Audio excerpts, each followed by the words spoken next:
గుహ లోపల చుట్టూ వెతికారు. ఎక్కడా పిల్లలు కనిపించలేదు. తల్లిదండ్రులు భయంతో, దుఃఖంతో అడవి అంతా వెతకడం మొదలుపెట్టారు. ఇదంతా ఒక చెట్టు పైన ఉన్న బుజ్జి అనే తెలివైన కోతి చూసింది. అది వెంటనే ఏనుగుల దగ్గరికి దూకింది. గణపతి, గజమణి, వెతకడం ఆపండి. నేను చూశాను. ఏం జరిగిందో నాకు తెలుసు. ఏమయ్యా బుజ్జి, ఏం జరిగిందో చెప్పు. మా పిల్లలు ఏమైపోయారు? విషయం చెప్పడానికి బాధగా ఉంది.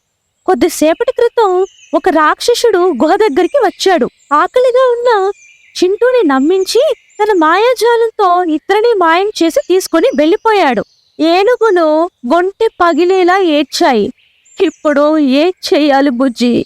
మా పిల్లలు తిరిగి వస్తారా? కంగారు పడకండి. ఆ రాక్షసుడు మాయాశక్తితో ఎవరో పెట్టిన శాపం వల్లే రాక్షసుడిగా మారాడు. నాకు తెలిసి ఈ సమస్యకు పరిష్కారం అడవిలో ఉన్న మాయావృక్షం దగ్గర దొరకచ్చు. త్వరగా వెళ్ళండి. ఏనుగులు వెంటనే మాయావృక్షం దగ్గరికి వెళ్ళాయి.